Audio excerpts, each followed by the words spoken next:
Welcome to the channel Trailblazers.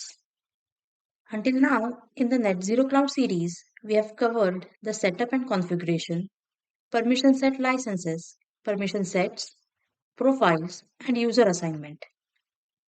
We have seen the building blocks of carbon accounting and also how to load the reference data. In this video, I will explain how to create the stationary asset environmental source records in the org. Let us get started. First and foremost, we have to determine the emission sources that should be included in carbon accounting. After identifying these, we create the source records. Now let's see how to add a stationary asset environmental source record. Office buildings, data centers, warehouses are some examples of such sources. Select stationary asset environmental source from home. You can also use the app launcher and search for stationary asset environmental sources here and select it. Click on new. Now we have these two record types, commercial building and data center, and we have mapped them to the pick list value in the corresponding configuration object. Link to this video tutorial is available in the description box. Select the record type, say commercial building, and click on next. Enter a name for this asset. Say we call it ABC Enterprises. Select the asset type. So the stationary asset, it can be a data center, equipment, a factory, hotel, generator, office, etc. We leave it to be office.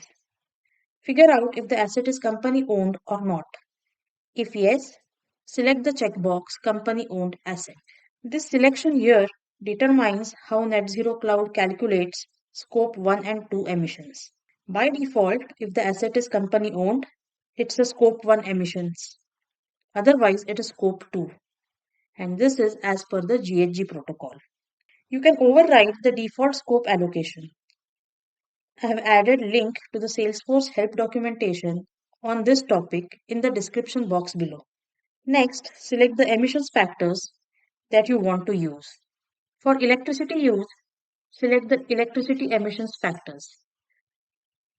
Now this ABC Enterprises is located, say, in Denmark, so I'm going to select IEA 2023, which we had loaded as a reference data set, and select Denmark as a country from it. For other fuel types, select the other emission sources, and that is DEFRA in our case.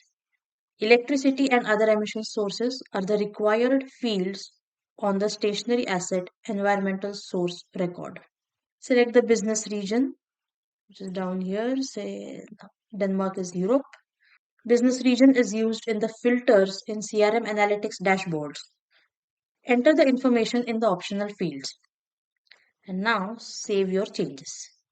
Well, now we have created one stationary asset environmental source record. Next step is to add the energy use records to this asset, which we will cover in the upcoming video. I hope this video was helpful. Click the subscribe button for not to miss such insightful content. Thank you for watching.